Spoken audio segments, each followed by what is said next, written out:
Rizky Tiarko. Sudah hadir bersama kami, silakan Mas. Selamat pagi Mas Tiar. Terima kasih sudah hadir di studio Kompas TV. Nah Mas, kita akan bahas lebih lanjut mengenai hasil survei Litbang Kompas ini. Yang kita bisa lihat pertama di sini tentang indeks kepuasan kinerja ini ya Mas ya.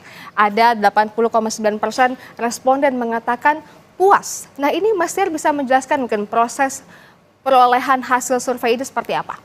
Ya memang ketika kita bicara indeks kepuasan kinerja itu memang ini kan sebuah angka dari sejumlah indikator yang diukur dalam survei ini begitu. Nah dari hasil survei dari penghitungan indeks tersebut memang ditemukan angka sekitar 80,9% responden yang mengaku puas ya terhadap kinerja pemerintahan Prabowo Gibran. Lalu sementara 19,1% itu tidak puas. Nah indikator itu lah yang membangun dan membentuk angka 80,9% ini gitu. Faktor-faktornya itu seperti apa tuh Pak? Mungkin bisa jelaskan. Iya, kalau kita bicara sekilas dulu ya, karena tadi kan juga sebenarnya kita dalam survei ini juga ditanyakan alasan-alasannya begitu ya. Tapi kita juga perlu melihat juga sejumlah konteks yang membangun angka ini di 100 hari pertama pemerintahan Prabowo Gibran ini gitu ya. Yang pertama adalah ini kita bisa baca sebagai harapan besar ya, harapan besar publik. Sekaligus juga ada rasa mungkin euforia karena setelah 10 tahun sebelumnya 2 periode dipimpin oleh satu pemerintahan, masyarakat saat ini mendapat presiden dan wakil presiden yang baru begitu ya. Ada semacam harapan besar terhadap pemerintahan ini begitu. Lalu kita juga perlu ingat bahwa bagaimana transisi pemerintahan ya atau transisi politik yang terjadi setelah pemilu itu juga berjalan relatif lancar dalam tanda kutip ya. Bahkan kita juga tahu bahwa dalam proses ini ada narasi keberlanjutan yang dibawa oleh pemerintahan yang sekarang. Gitu. Nah, ketika pemerintahan sebelumnya itu juga mendapat angka kepuasan yang relatif positif, ini seakan-akan masyarakat merasa bahwa ini akan dilanjutkan dalam pemerintahan yang sekarang. Maka kesan yang ditampilkan oleh publik selama 100 hari pertama adalah kesan yang positif begitu. Nah kalau itu tadi yang kepuasan ya Mas, kalau untuk yang keyakinan ini angkanya juga mencapai 89,4%. Ini faktor penguatnya seperti apa nih Mas? Ya ini sebenarnya kembali lagi mengkonfirmasi bahwa keberlanjutan itu akan diteruskan dalam pemerintahan ini ke depan gitu ya. Artinya keyakinan ini sebenarnya kita baca sebagai kembali lagi adalah harapan besar dari masyarakat untuk nantinya pemerintahan ini bisa menjalankan program-programnya, menjalankan kebijakan-kebijakan yang sesuai dengan keinginan rakyat gitu.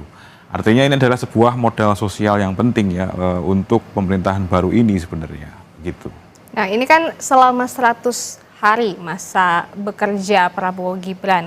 Nanti setelah dari 100 hari ini apakah ada yang dinantikan oleh para responden untuk nanti mungkin apakah menguatkan survei berikutnya atau bagaimana nih Mas?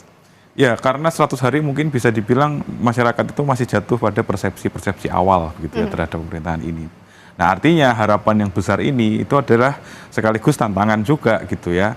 Apakah nantinya pemerintahan yang akan berjalan ke depan itu tetap bisa menjaga atau menjalankan program-programnya dengan baik. Nah, harapan inilah yang perlu dijawab oleh pemerintahan Prabowo Gibran dalam hari-hari berikutnya, dalam bulan-bulan berikutnya hingga periode ini berakhir begitu. Nah, dalam perjalanan itu tentu akan ada survei-survei, tentu akan ada evaluasi lagi dan di situ kita bisa melihat bagaimana komunikasi politik dalam tanda kutip ya antara masyarakat dengan pemerintah ini bagaimana, apakah ada keyakinan atau kepuasan yang meningkat atau sebaliknya masyarakat masih menunggu program-program yang lebih baik.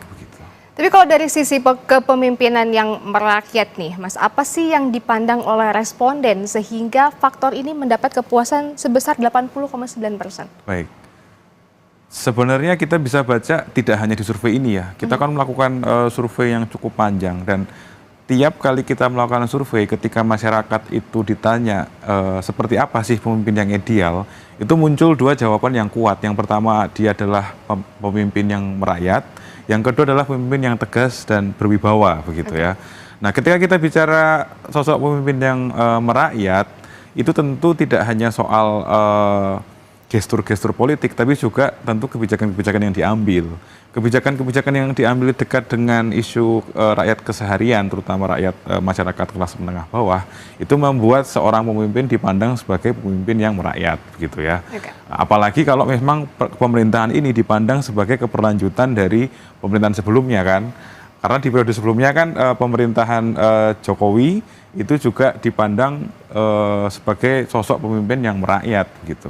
Nah, yang kedua kita bisa lihat bahwa memang Presiden Prabowo dengan latar belakang militernya, dengan gestur-gestur politik atau juga pidato-pidatonya, masyarakat bisa melihat atau mengasosiasikan sosok Presiden Prabowo ini sebagai pemimpin yang tegas, pemimpin yang berwibawa. Nah, dua bangunan inilah yang akhirnya membuat angka ini bisa relatif tinggi ya. Dan itu menjadi alasan yang kedua ini terbesar ya Mas, 18,1%. Nah, tapi kalau kita melihat untuk alasan yang terbanyak di tiga nih Mas, sering mendapatkan bansos. Ini kan program-program yang tentu saja disajikan oleh Prabowo Gibran gitu kan. Nah, ini bisa dijelaskan, ini juga tinggi loh, 14,4% Mas.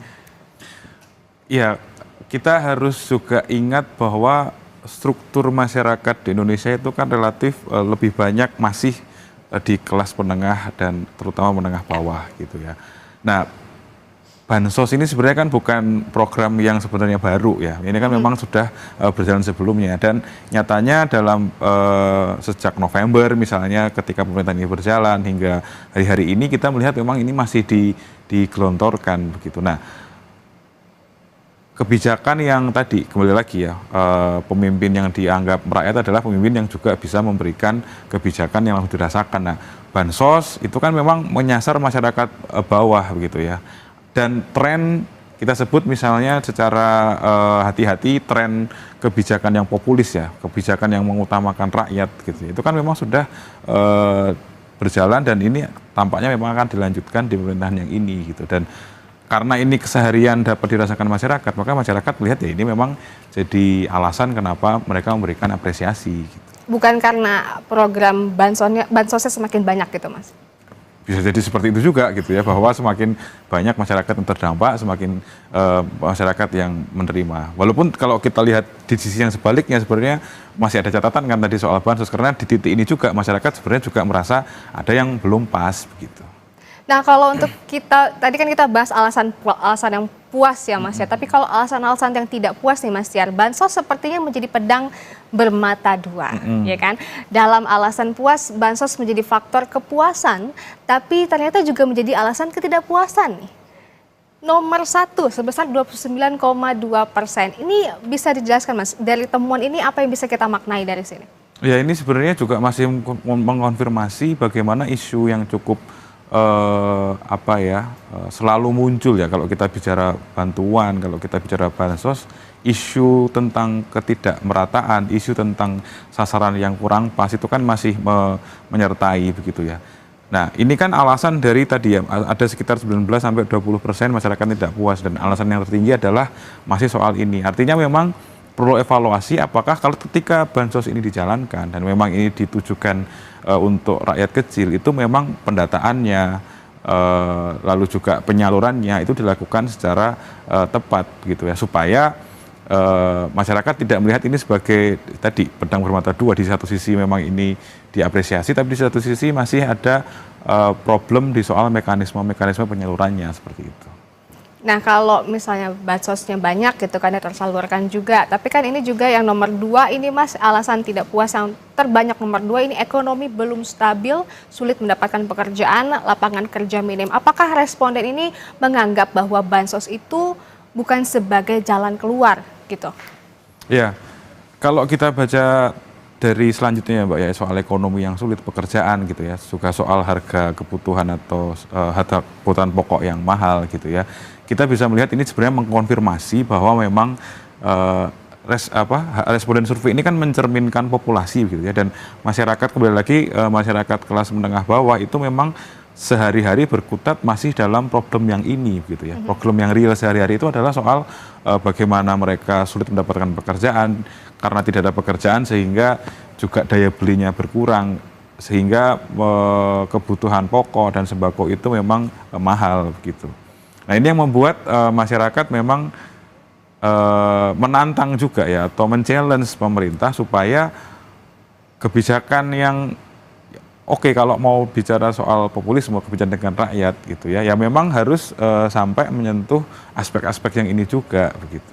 Nah itu nyambung nih Mas ke alasan yang nomor 5 nih, tidak konsisten dengan janji kampanye. Apakah menyangkut dengan alasan yang ini? Ya sebenarnya ini relatif agak kecil ya angkanya, tapi memang tentu ada bisa dilihat ada indikasi bahwa memang sebenarnya tentu ketika pemilih atau ketika masyarakat memilih pasangan presiden dan wakil presiden ini ada harapan besar terhadap apa yang dijanjikan gitu. Tapi ketika ini masih walaupun relatif sedikit ya memang ada kemungkinan bahwa oh dulu janji seperti ini sekarang ternyata belum didapatkan. Tapi memang poinnya adalah bagaimana situasi masyarakat kelas bawah ini kebijakan-kebijakan yang diberikan oleh pemerintah ke segmen masyarakat ini bisa dirasakan secara langsung begitu.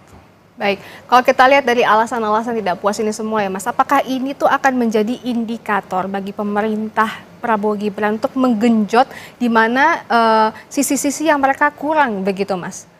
Ya, ini tentu kalau kita bicara tadi ya harapan yang besar, tentu kan ini juga di satu sisi menjadi tantangan. Betul. Nah, tantangannya apa ya? Tantangannya ini gitu ya. Tantangannya bahwa masyarakat ini tidak puas, masyarakat yang melihat masih memang ada catatan terhadap pemerintahan Prabowo Gibran itu memang catatan ini ditindaklanjuti begitu ya dan dievaluasi oleh pemerintahan di hari-hari ke depan gitu.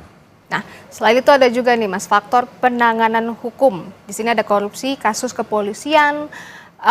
Tentunya ini juga menjadi PR ya Mas, karena banyak kasus yang belum selesai segala macam. Ini bagaimana? Apa yang bisa kita maknai dari sini Mas? Ya artinya selain memang sebagian besar berkutat pada problem yang pragmatis dalam tanda kutip ya karena ini berkaitan dengan kesehatan hidup, tapi memang ada sebagian responden yang juga memberi catatan terhadap sisi yang idealisme bernegara gitu ya karena soal korupsi ini masih mendapat catatan gitu. Artinya masyarakat juga melihat bahwa tidak hanya soal kesehatan hidup yang perlu dipenuhi gitu ya kebijakan-kebijakan yang populis itu, tapi juga bagaimana bernegara secara bersih gitu ya itu tetap diperjuangkan oleh pemerintahan yang sekarang. Baik, terima kasih Mas Tiar. Tapi jangan kemana-mana, kita akan kembali lagi.